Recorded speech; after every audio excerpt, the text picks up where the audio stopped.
அனைவருக்கும் ஆனந்த வணக்கம். உங்களை இந்த பதிவின் மூலமாக சந்திப்பதிலே பெரும் மகிழ்ச்சி. எல்லோரும் இன்புற்றிருப்பதை தவிர வேறொன்றுமறியேன் பராபரமே. சொல்கிறதெல்லாம் நல்லா தாங்க இருக்குது. ஆனால் நாங்கள் எல்லாரும் சந்தோஷமாக இருக்கணும்னு தான் நினைக்கிறோம். ஆனால் பல சூழ்நிலைகள் எங்களுக்கு அந்த சந்தோஷத்தை கொடுக்க மாட்டேங்குது. நாங்கள் என்ன செய்கிறது அப்படிங்கிறது தான் என்னுடைய உறவுகளுடைய கேள்வி. தனம் தரும், கல்வி தரும், ஒரு நாளும் தளர்வு அறியா மனம் தரும், தெய்வ வடிவம் தரும், நெஞ்சில் வஞ்சமில்லா இனம் தரும், நல்லெனவெல்லாம் தரும், அன்பர் என்பவர்க்கே கணம் தரும், பூங்குழலால் அபிராமி கடை கண்களே. இந்த வார்த்தையில் ரொம்ப அருமையான ஒரு வார்த்தை, தளர்வு அறியா மனம் தரும். இந்த தளர்வு அறியாத ஒரு மனம், நம்ம மனசு என்றைக்கும் தளர்ந்துடக்கூடாது. இன்றைக்கி நம்ம எதை சந்திக்க போகிறோம், எதை பற்றி பேச போகிறோம் அப்படின்னா, கா மு கா பி. இது என்னங்க புதுசாக இருக்குன்னா, ரொம்ப சிம்பிள். ஒரு மனிதனுடைய வாழ்க்கை, அது ஆணாக இருக்கட்டும் பெண்ணாக இருக்கட்டும், கல்யாணத்துக்கு முன்னாடி சிலருக்கு சந்தோஷம் இருக்கும், கல்யாணத்துக்கு பிறகு சந்தோஷம் இருக்காது. சிலருக்கு கல்யாணத்துக்கு முன்னாடி சந்தோஷம் இருக்காது, கல்யாணத்துக்கு பிறகு சந்தோஷம் இருக்கும். இதை இப்படி எடுத்துக்கலாம். இன்னொரு விதத்துலையும் இதை எடுத்துக்கலாம், எனக்கு ஏன் கல்யாணம் நடக்கலை, எனக்கு ஏன் கல்யாணம் நடந்தது. இப்போ ரெண்டையும் எடுத்துக்கணும். இப்போ ரெண்டு பக்கம் மொத்தம் 4 கேள்வி வச்சுருக்குறோம். கல்யாணத்துக்கு முன்னாடி என்னுடைய சந்தோஷம் இருந்தது, கல்யாணத்துக்கு பின்னாடி என் சந்தோஷம் போயிட்டு, அப்படிங்கிறவங்க இந்த பதிவை தொடருங்க. அடுத்தது, எனக்கு ஏன் கல்யாணம் ஆகலை அப்படிங்கிறவங்க அந்த பதிவை தொடருங்க. கல்யாணம் ஏன் சார் எனக்கு ஆனது அப்படிங்கிறவங்களும் இந்த பதிவை தொடருங்க. மொத்தம் 4 மனிதர்களுக்கு இதை பற்றி பேச போகிறோம். இது எல்லாமே அவ்வளோதான், ஃபேக்ட் எழுதியிருக்கிறான்ப்பா. எல்லாம் பிரம்ம என்ன பண்ணுறான், நம்ம சந்தோஷமாக எப்போ இருப்போன்னு பார்க்குறான். இவனுடைய சந்தோஷம்னு இவன் ஒன்று முடிவு பண்ணுறான்டா. யார்? கடவுள் முடிவு பண்ணுறாரு, பிரம்மன் முடிவு பண்ணுறாரு. மனுஷனை பார்த்து இவனுக்கு ஒரு சந்தோஷம்னு ஒன்று முடிவு பண்ணுறான். அதை சந்தோஷம் ஆக்கிறதா சந்தோஷம் இல்லாமல் ஆக்கிறதாங்கிறது நான் முடிவு பண்ணணும் அப்படின்னு பிரம்மன் முடிவு பண்ணி சில பேருக்கு நல்லா எழுதுகிறான், சில பேருக்கு கிறுக்கிறான், சில பேருக்கு கிறுக்கி விட்டு திருப்பி நல்லா எழுதுகிறான்.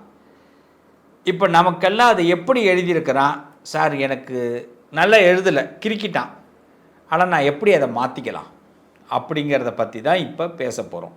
சார் எனக்கு எழுதவே மறந்துட்டான் சார், அதை நான் இப்போ எப்படி அவனை திருப்பி ஞாபகப்படுத்தி, தம்பி கொஞ்சம் பார்த்து எழுதி விட்றா, நானும் என்னடா பண்ணுறது உலகத்தில் இப்படி ஒண்டி கட்டியாகவே இருக்கிறேனே அப்படின்னும் சொல்ல வேண்டிய வாய்ப்பு. சார் நான் எனக்கு எழுதுனான் சார், எழுதும் போது தப்பாக எழுதியிருக்கிறான் சார், ஏண்டா கல்யாணம் பண்ணணுன்னு இருக்குது, இப்படி நினைக்கிறவங்க இருக்காங்க. ஸோ இப்போ இதையெல்லாம் சேஞ்ச் பண்ணணும். இதெல்லாம் நான் ஏதாவது ஒரு கட்சி ஆரம்பித்து, நான் அரசியலுக்கு ஒரு கட்சி ஆரம்பித்து ஒரு சிஎம் ஆன பிறகு ஒரே கையெழுத்தில் இதை மாற்றிட்டு போக முடியுமா? முடியாது. நான் பிரைம் மினிஸ்டர் ஆனாலும் ஒரு கையெழுத்தில் மாற்ற முடியாது. அப்போ இந்த உலகத்தில் இருக்கிற ஒரு மனிதரால், ஒரு தலைமையால் மாற்ற முடியாத சில பிரச்சனைகள் இருக்குது. குடும்ப வாழ்க்கையில் ஒரு மனுஷன் நிம்மதியாக இல்லாமல் இருக்கிறதுக்கும், நிம்மதியாக இருக்கிறதுக்கும், ஏன் குடும்ப வாழ்க்கைக்குள்ளே போனேங்கிறதுக்கும், ஏன் குடும்ப வாழ்க்கை எனக்கு கிடைக்கலைங்கிறதுக்கும் யாரையுமே குறை சொல்ல முடியாது. நம்ம ஜாதகம், நம்ம வாங்கின வரம், நம்ம தலையில் எழுதியிருக்கிற எழுத்து, இது என்னன்னு தெரிஞ்சுக்கிட்டு அதுக்கு தகுந்த மாதிரி ஒரு பயணத்தை மேற்கொண்டோம்னா தப்பிச்சுக்கலாம். தப்பிக்க வழி இருக்குப்பா brothers and sisters, don't worry, கண்டிப்பாக இருக்குது. இதுக்கு ஒரு 7 விஷயத்தை நம்ம கடைப்பிடிக்கணும். அது என்ன 7 விஷயம்னு ஒவ்வொரு ராசிக்கும் நான் சொல்ல போகிறேன், தனித்தனியாக சொல்ல போகிறேன். இது கடைசியில் நீங்கள் பார்த்துக்கலாம். அதுக்கு முன்னாடி இப்போ பதிவுக்குள்ளே போயிடலாம் வாங்க. சிம்ம ராசிக்கும் கல்யாணத்துக்கும் சப்போர்ட்டிங்கே இருக்காது. என்னதான் சிமெண்ட்டு, என்னதான் கல், ஜல்லி எல்லாம் போட்டு கட்டடம் கட்டினாலும் ஒரு விரிசல் ஒன்று விழுந்துடும். பார்த்துருக்கீங்களா? அது மாதிரி சிம்மராசிக்கார வாழ்க்கையில் இந்த கல்யாணம்ங்கிறது ஒன்று, கல்யாணம் ஆகாமல் நிறைய பேர் இருப்பாங்க. இந்த கல்யாணம் ஆகாத இடத்துல எத்தனை பேர் நிறைய பேர் இருக்காங்க, எந்த ராசிக்காரவங்கன்னு கொஞ்சம் எடுத்து டீட்டெயில்ஸ் பார்த்தீங்கன்னா அதில் சிம்மம் நிறையா இருக்கும். கல்யாணம் ஆகி நிறைய டைவர்ஸ் ஆனவங்க, கல்யாணம் ஆகி நிறைய கருத்து வேறுபாடோடு இருக்கிறவங்கெல்லாம் யாருன்னு பார்த்தீங்கன்னா சிம்மராசிக்காரவங்க தான் நிறைய பேர் இருப்பாங்க. டிவோர்ஸு, கருத்து வேறுபாடு, ஒரே வீட்டில் இருப்பாங்க ஆனால் 2 பேர் பிரிஞ்சு இருப்பாங்க. 2 கட்டில் போட்டு இருப்பாங்க வீட்டில்.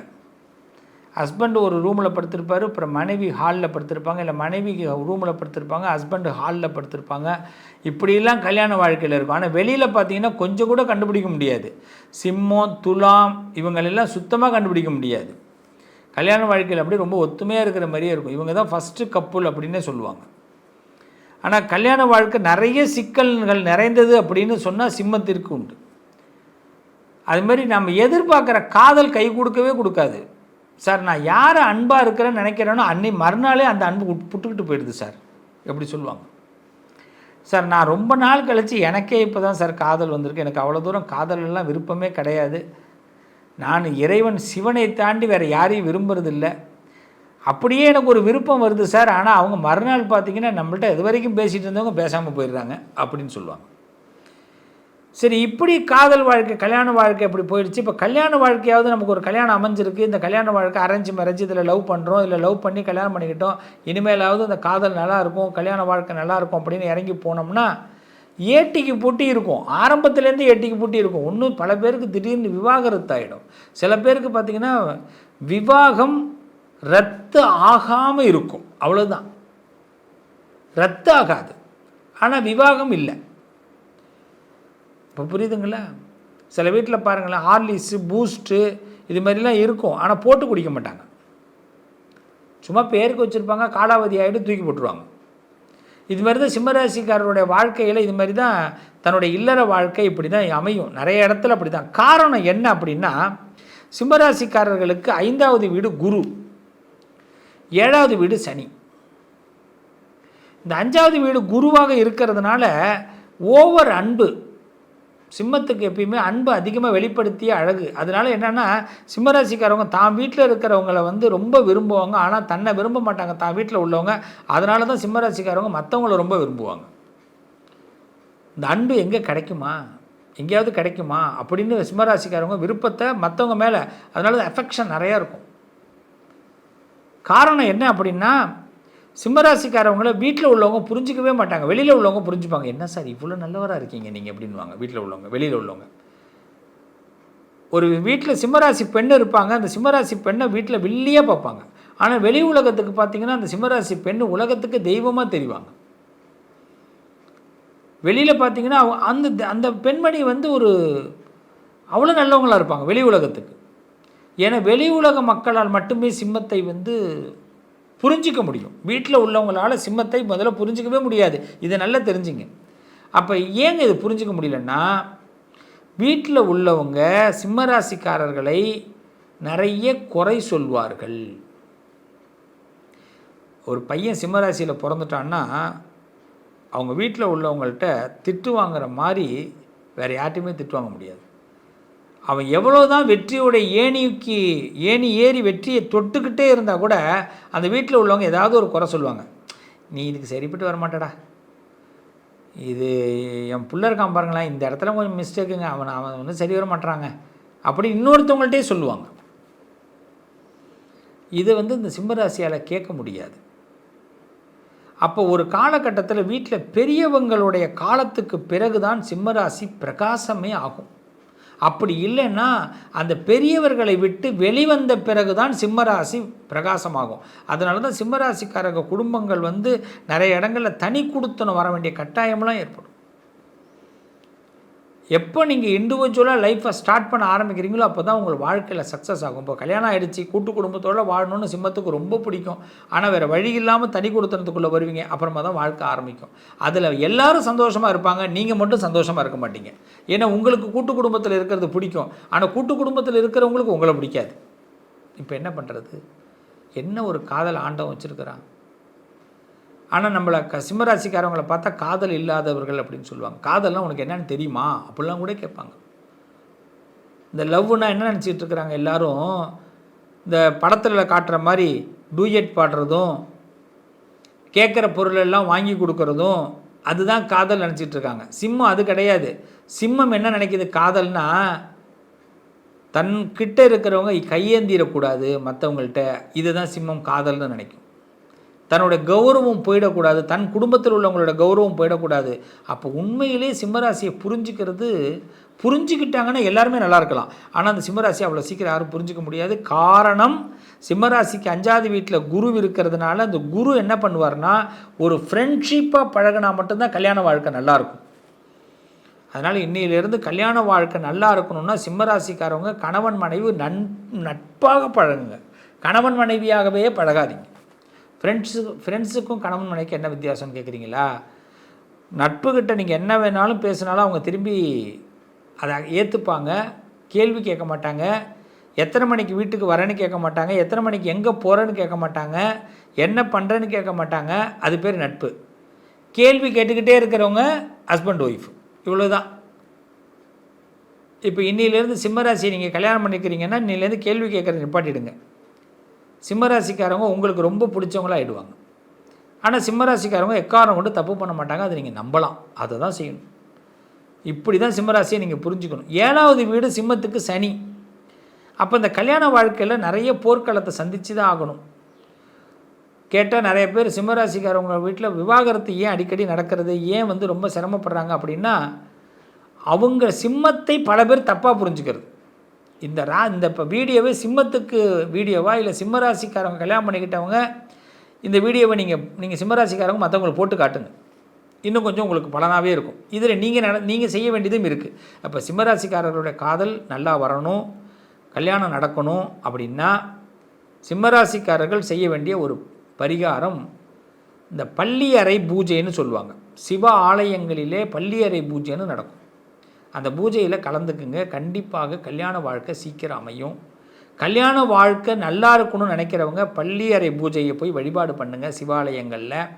அதுமாரி காலையில் பள்ளியறையிலிருந்து சுவாமி வெளியே வரக்கூடிய அந்த காட்சியை போய் பார்த்துட்டு வாங்க. இந்த 2 விஷயத்தை சிம்மராசிக்காரர்கள் தொடர்ந்து செய்யும் பொழுது உங்கள் கல்யாண வாழ்க்கை நல்லாயிருக்கும். அது மாதிரி திருக்கல்யாணம் எங்கெல்லாம் நடக்குதோ அந்த திருக்கல்யாணத்தில் போய் கலந்துக்குங்க சிம்மராசிக்காரவங்க. பெருமாளுக்கு திருக்கல்யாணம் நடந்தாலும் சரி, முருகனுக்கு திருக்கல்யாணம் நடந்தாலும் சரி, அந்த திருக்கல்யாணத்தில் கலந்துக்கும் போது கண்டிப்பாக அந்த சிம்மராசிக்காரர்களுக்கு சீக்கிரம் கல்யாணம் நடக்கும், கல்யாண வாழ்க்கையும் நல்லாயிருக்கும். சரிங்க, இப்போ இந்த 7 விஷயத்தை சொல்லுங்கள் எங்களுக்கு அப்படிங்கிறீங்களா? எஸ். முதல்ல நமக்கு நிறைய அகங்காரம் ஏற்படும். அகங்காரம்னா அகம், அதுக்கு ஒரு ரூல்ஸ் வச்சுருப்போம். இது இந்த உலகத்தில் செட் ஆகாது. அதை முதல்ல குறைச்சிக்கணும்.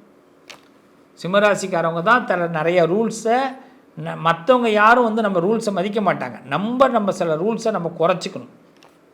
அதுமாரி நிறைய நம்ம துணைக்கு மதிப்பு கொடுக்கணும். சிம்மராசிக்காரவங்க உங்களுடைய ஹஸ்பண்டாக இருக்கட்டும், நீங்கள் ஹஸ்பண்டாக இருக்கீங்கன்னா உங்கள் ஒய்ஃப் என்ன சொல்கிறாலும் தலையாட்டிங்க. நீங்கள் ஒய்ஃபாக இருக்கீங்கன்னா ஹஸ்பண்ட் என்ன சொன்னாலும் தலையாட்டிக்குங்க. சில கட்டுப்பாடுகளை குறைச்சிக்குங்க. ரொம்ப கட்டுப்பாட்டெலாம் பண்ணிங்கன்னா நம்மளோட இல்லற வாழ்க்கை சந்தோஷமாக இருக்காது. இன்னொன்று சமமாக அணுகுமுறை பண்ணுங்கள், ஈக்குவல். அதுமாதிரி நிறைய அன்பை வெளிப்படுத்துங்க. சார் நான் ஏற்கனவே நிறைய அன்பை வெளிப்படுத்தியிருக்கேன் அப்படின்னு சொல்லுவீங்க. இன்னும் நிறைய அன்பை வெளிப்படுத்துங்க. அடிக்கடி சண்டை போட வேண்டிய கட்டாயம் ஏற்படும், அப்படி தான் நடந்துப்பாங்க. ஆனால் நம்ம சண்டையை தவிர்ப்பதற்கு பாருங்கள். குடும்பம் பிரியறதுக்கு தான் நம்மளோட எதிராளிகள் இருப்பாங்க. அப்போ அந்த குடும்பத்தை ஒத்துமையாக கொண்டு போகிறதுக்கு என்ன ஐடியாங்கிறத பண்ணிக்கிட்டே இருங்க. இந்த 7 விஷயத்தை நீங்கள் ஃபாலோ பண்ணால் மட்டும்தான் இல்லற வாழ்க்கையில் இருக்கிற சிக்கல்கள் விலகும். நான் சொன்ன இந்த பள்ளியறை பூஜை மற்றும் காலையில் பள்ளியறையிலிருந்து சுவாமி எழுந்து வரக்கூடிய அந்த தருணத்தையும் தரிசனம் பண்ணுறது, திருக்கல்யாண வைபவங்களை தரிசனம் பண்ணுறதை செய்யுங்க. உங்கள் கல்யாண வாழ்க்கையில் இருக்கிற சிக்கல்கள் விலகும். உங்கள் வாழ்க்கையில் இருக்கக்கூடிய நல்ல மாறுபட்ட வாழ்க்கையோட ஓட்டம் தெரிய வரும். நல்லது நடக்கும். உங்கள் அதிர்ஷ்டத்திற்கான தீர்வு: கல்வி, பதவி, யோகம், தொழில் வளர்ச்சி பெருக, ஜாதகம், வாஸ்து, திருமண பொருத்தம் பார்க்கவும், பிரசன்னம் கேட்கவும். Positive lion doctor Sivasri Manikanda Sivam. தொடர்பு கொள்ள வேண்டிய வாட்ஸ்அப் எண் 7904137178.